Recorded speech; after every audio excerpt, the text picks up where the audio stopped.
The Adventure of the Solitary Cyclist. From the years 1894 to 1901 inclusive, Mr. Sherlock Holmes was a very busy man. It is safe to say that there was no public case of any difficulty in which he was not consulted during those 8 years, and there were hundreds of private cases, some of them of the most intricate and extraordinary character, in which he played a prominent part. Many startling successes and a few unavoidable failures were the outcome of this long period of continuous work. As I have preserved very full notes of all these cases, and was myself personally engaged in many of them, it may be imagined that it is no easy task to know which I should select to lay before the public.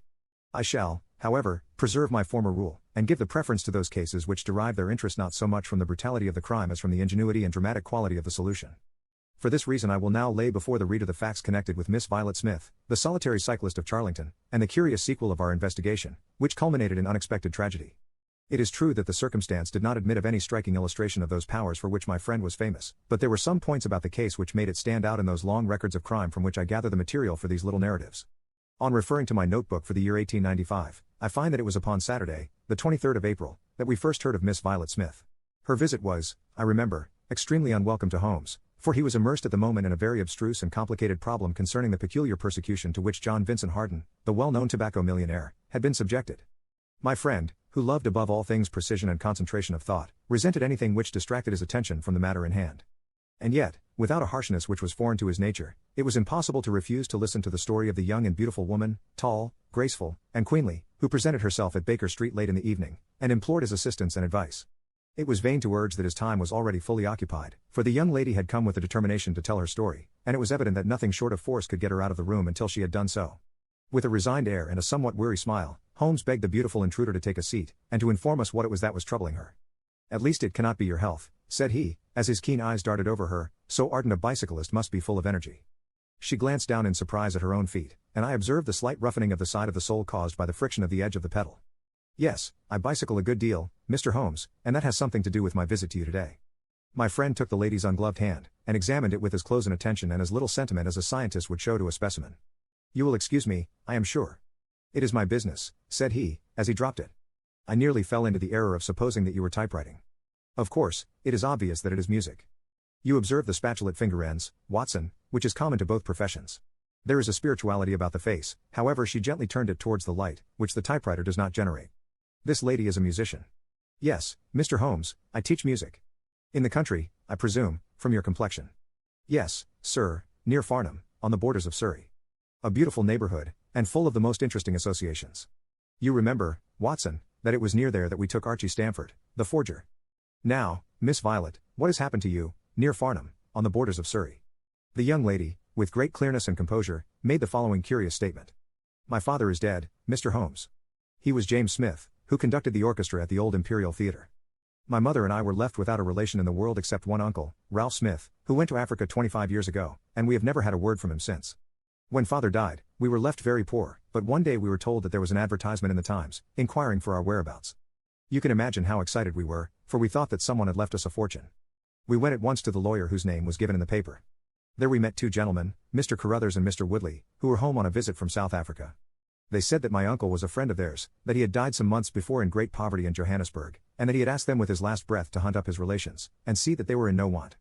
It seemed strange to us that Uncle Ralph, who took no notice of us when he was alive, should be so careful to look after us when he was dead, but Mr. Carruthers explained that the reason was that my uncle had just heard of the death of his brother, and so felt responsible for our fate." "Excuse me," said Holmes. "When was this interview?" "Last December, 4 months ago." "Pray proceed."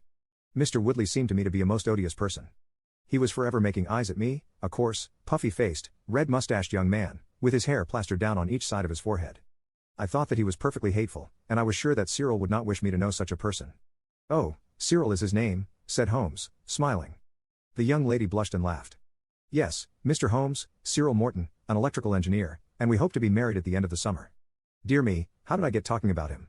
What I wished to say was that Mr. Woodley was perfectly odious, but that Mr. Carruthers, who was a much older man, was more agreeable. He was a dark, sallow, clean-shaven, silent person, but he had polite manners and a pleasant smile. He inquired how we were left, and on finding that we were very poor, he suggested that I should come and teach music to his only daughter, aged 10. I said that I did not like to leave my mother, on which he suggested that I should go home to her every weekend, and he offered me 100 a year, which was certainly splendid pay. So it ended by my accepting, and I went down to Chiltern Grange, about 6 miles from Farnham. Mr. Carruthers was a widower, but he had engaged a lady housekeeper, a very respectable, elderly person, called Mrs. Dixon, to look after his establishment. The child was a dear, and everything promised well. Mr. Carruthers was very kind and very musical, and we had most pleasant evenings together. Every weekend I went home to my mother in town. The first flaw in my happiness was the arrival of the red-mustached Mr. Woodley. He came for a visit of a week, and oh, it seemed 3 months to me. He was a dreadful person, a bully to everyone else, but to me something infinitely worse. He made odious love to me, boasted of his wealth, said that if I married him I could have the finest diamonds in London, and finally, when I would have nothing to do with him, he seized me in his arms one day after dinner. He was hideously strong, and swore that he would not let me go until I had kissed him.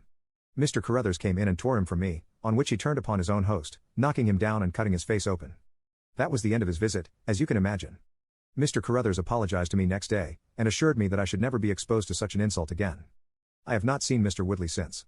And now, Mr. Holmes, I come at last to the special thing which has caused me to ask your advice today. You must know that every Saturday forenoon I ride on my bicycle to Farnham Station, in order to get the 12:22 to town. The road from Chiltern Grange is a lonely one, and at one spot it is particularly so, for it lies for over a mile between Charlington Heath upon one side and the woods which lie round Charlington Hall upon the other. You could not find a more lonely tract of road anywhere, and it is quite rare to meet so much as a cart, or a peasant, until you reach the high road near Crooksbury Hill. 2 weeks ago I was passing this place, when I chanced to look back over my shoulder, and about 200 yards behind me I saw a man, also on a bicycle. He seemed to be a middle-aged man, with a short, dark beard. I looked back before I reached Farnham, but the man was gone, so I thought no more about it. But you can imagine how surprised I was, Mr. Holmes, when, on my return on the Monday, I saw the same man on the same stretch of road. My astonishment was increased when the incident occurred again, exactly as before, on the following Saturday and Monday. He always kept his distance and did not molest me in any way, but still it certainly was very odd. I mentioned it to Mr. Carruthers, who seemed interested in what I said, and told me that he had ordered a horse and trap, so that in future I should not pass over these lonely roads without some companion. The horse and trap were to have come this week, but for some reason they were not delivered, and again I had to cycle to the station. That was this morning. You can think that I looked out when I came to Charlington Heath, and there, sure enough, was the man, exactly as he had been the 2 weeks before. He always kept so far from me that I could not clearly see his face, but it was certainly someone whom I did not know. He was dressed in a dark suit with a cloth cap. The only thing about his face that I could clearly see was his dark beard. Today I was not alarmed, but I was filled with curiosity, and I determined to find out who he was and what he wanted. I slowed down my machine, but he slowed down his. Then I stopped altogether, but he stopped also. Then I laid a trap for him. There is a sharp turning of the road, and I pedaled very quickly round this, and then I stopped and waited. I expected him to shoot round and pass me before he could stop. But he never appeared. Then I went back and looked round the corner. I could see a mile of road, but he was not on it. To make it the more extraordinary, there was no side road at this point down which he could have gone. Holmes chuckled and rubbed his hands. This case certainly presents some features of its own, said he. How much time elapsed between your turning the corner and your discovery that the road was clear? 2 or 3 minutes. Then he could not have retreated down the road, and you say that there are no side roads? None. Then he certainly took a footpath on one side or the other. It could not have been on the side of the heath, or I should have seen him. So, by the process of exclusion, we arrive at the fact that he made his way toward Charlington Hall, which, as I understand, is situated in its own grounds on one side of the road. Anything else? Nothing, Mr. Holmes, save that I was so perplexed that I felt I should not be happy until I had seen you and had your advice. Holmes sat in silence for some little time. Where is the gentleman to whom you are engaged? He asked at last. He is in the Midland Electrical Company, at Coventry. He would not pay you a surprise visit? Oh, Mr. Holmes. As if I should not know him. Have you had any other admirers? Several before I knew Cyril. And since? There was this dreadful man, Woodley, if you can call him an admirer. No one else? Our fair client seemed a little confused. Who was he? Asked Holmes. Oh, it may be a mere fancy of mine, but it had seemed to me sometimes that my employer, Mr. Carruthers, takes a great deal of interest in me. We are thrown rather together. I play his accompaniments in the evening.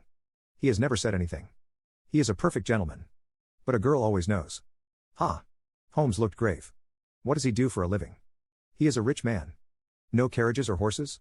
Well, at least he is fairly well-to-do. But he goes into the city 2 or 3 times a week. He is deeply interested in South African gold shares. You will let me know any fresh development, Miss Smith. I am very busy just now, but I will find time to make some inquiries into your case. In the meantime, take no step without letting me know. Goodbye, and I trust that we shall have nothing but good news from you. It is part of the settled order of nature that such a girl should have followers, said Holmes. He pulled at his meditative pipe, but for choice not on bicycles in lonely country roads. Some secretive lover, beyond all doubt. But there are curious and suggestive details about the case, Watson. That he should appear only at that point? Exactly. Our first effort must be to find who are the tenants of Charlington Hall. Then, again, how about the connection between Carruthers and Woodley, since they appear to be men of such a different type? How came they both to be so keen upon looking up Ralph Smith's relations? One more point. What sort of a ménage is it which pays double the market price for a governess but does not keep a horse, although 6 miles from the station? Odd, Watson, very odd. You will go down? No, my dear fellow, you will go down. This may be some trifling intrigue, and I cannot break my other important research for the sake of it. On Monday you will arrive early at Farnham, you will conceal yourself near Charlington Heath, you will observe these facts for yourself, and act as your own judgment advises. Then, having inquired as to the occupants of the hall, you will come back to me and report. And now, Watson, not another word of the matter until we have a few solid stepping stones on which we may hope to get across to our solution. We had ascertained from the lady that she went down upon the Monday by the train which leaves Waterloo at 9:50, so I started early and caught the 9:13. At Farnham Station I had no difficulty in being directed to Charlington Heath. It was impossible to mistake the scene of the young lady's adventure, for the road runs between the open heath on one side and an old yew hedge upon the other, surrounding a park which is studded with magnificent trees. There was a main gateway of lichen-studded stone, each side pillar surmounted by mouldering heraldic emblems, but besides this central carriage drive I observed several points where there were gaps in the hedge and paths leading through them. The house was invisible from the road, but the surroundings all spoke of gloom and decay. The heath was covered with golden patches of flowering gorse, gleaming magnificently in the light of the bright spring sunshine. Behind one of these clumps I took up my position, so as to command both the gateway of the hall and a long stretch of the road upon either side. It had been deserted when I left it, but now I saw a cyclist riding down it from the opposite direction to that in which I had come. He was clad in a dark suit, and I saw that he had a black beard. On reaching the end of the Charlington grounds, he sprang from his machine and led it through a gap in the hedge, disappearing from my view. A quarter of an hour passed, and then a second cyclist appeared. This time it was the young lady coming from the station. I saw her look about her as she came to the Charlington hedge. An instant later the man emerged from his hiding place, sprang upon his cycle, and followed her. In all the broad landscape those were the only moving figures, the graceful girl sitting very straight upon her machine, and the man behind her bending low over his handlebar with a curiously furtive suggestion in every movement. She looked back at him and slowed her pace. He slowed also. She stopped. He at once stopped, too, keeping 200 yards behind her. Her next movement was as unexpected as it was spirited. She suddenly whisked her wheels round and dashed straight at him. He was as quick as she, however, and darted off in desperate flight. Presently she came back up the road again, her head haughtily in the air, not deigning to take any further notice of her silent attendant. He had turned also, and still kept his distance until the curve of the road hid them from my sight. I remained in my hiding place, and it was well that I did so, for presently the man reappeared, cycling slowly back. He turned in at the hall gates, and dismounted from his machine. For some minutes I could see him standing among the trees. His hands were raised, and he seemed to be settling his necktie. Then he mounted his cycle, and rode away from me down the drive towards the hall. I ran across the heath and peered through the trees. Far away I could catch glimpses of the old grey building with its bristling Tudor chimneys, but the drive ran through a dense shrubbery, and I saw no more of my man. However, it seemed to me that I had done a fairly good morning's work, and I walked back in high spirits to Farnham. The local house agent could tell me nothing about Charlington Hall, and referred me to a well-known firm in Pall Mall. There I halted on my way home, and met with courtesy from the representative. No, I could not have Charlington Hall for the summer. I was just too late. It had been let about a month ago. Mr. Williamson was the name of the tenant. He was a respectable, elderly gentleman. The polite agent was afraid he could say no more, as the affairs of his clients were not matters which he could discuss. Mr. Sherlock Holmes listened with attention to the long report which I was able to present to him that evening, but it did not elicit that word of curt praise which I had hoped for and should have valued. On the contrary, his austere face was even more severe than usual as he commented upon the things that I had done and the things that I had not. Your hiding place, my dear Watson, was very faulty. You should have been behind the hedge, then you would have had a close view of this interesting person. As it is, you were some hundreds of yards away and can tell me even less than Miss Smith. She thinks she does not know the man, I am convinced she does. Why, otherwise, should he be so desperately anxious that she should not get so near him as to see his features? You describe him as bending over the handlebar. Concealment again, you see. You really have done remarkably badly. He returns to the house, and you want to find out who he is. You come to a London house agent. What should I have done? I cried, with some heat. Gone to the nearest public house. That is the center of country gossip. They would have told you every name, from the master to the scullery maid. Williamson? It conveys nothing to my mind. If he is an elderly man he is not this active cyclist who sprints away from that young lady's athletic pursuit. What have we gained by your expedition? The knowledge that the girl's story is true. I never doubted it. That there is a connection between the cyclist and the hall. I never doubted that either. That the hall is tenanted by Williamson. Who's the better for that? Well, my dear sir, don't look so depressed.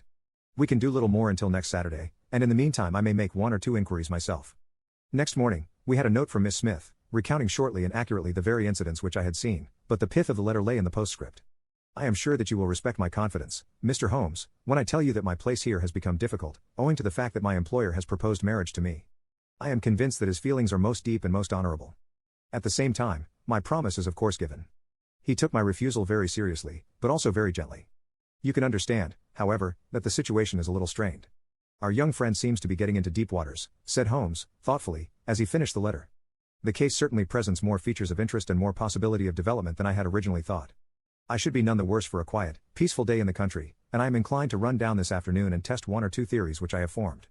Holmes's quiet day in the country had a singular termination, for he arrived at Baker Street late in the evening, with a cut lip and a discolored lump upon his forehead, besides a general air of dissipation which would have made his own person the fitting object of a Scotland Yard investigation.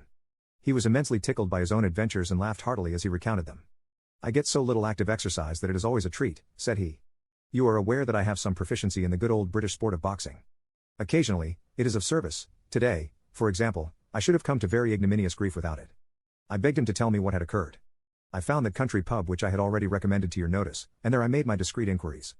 I was in the bar, and a garrulous landlord was giving me all that I wanted. Williamson is a white-bearded man, and he lives alone with a small staff of servants at the Hall. There is some rumor that he is or has been a clergyman, but one or two incidents of his short residence at the Hall struck me as peculiarly unecclesiastical. I have already made some inquiries at a clerical agency, and they tell me that there was a man of that name in orders, whose career has been a singularly dark one. The landlord further informed me that there are usually weekend visitors, a warm lot, sir, at the Hall, and especially one gentleman with a red mustache, Mr. Woodley by name, who was always there. We had got as far as this, when who should walk in but the gentleman himself, who had been drinking his beer in the tap room and had heard the whole conversation. Who was I? What did I want? What did I mean by asking questions? He had a fine flow of language, and his adjectives were very vigorous. He ended a string of abuse by a vicious backhander, which I failed to entirely avoid. The next few minutes were delicious. It was a straight left against a slogging ruffian. I emerged as you see me. Mr. Woodley went home in a cart. So ended my country trip, and it must be confessed that, however enjoyable, my day on the Surrey border has not been much more profitable than your own.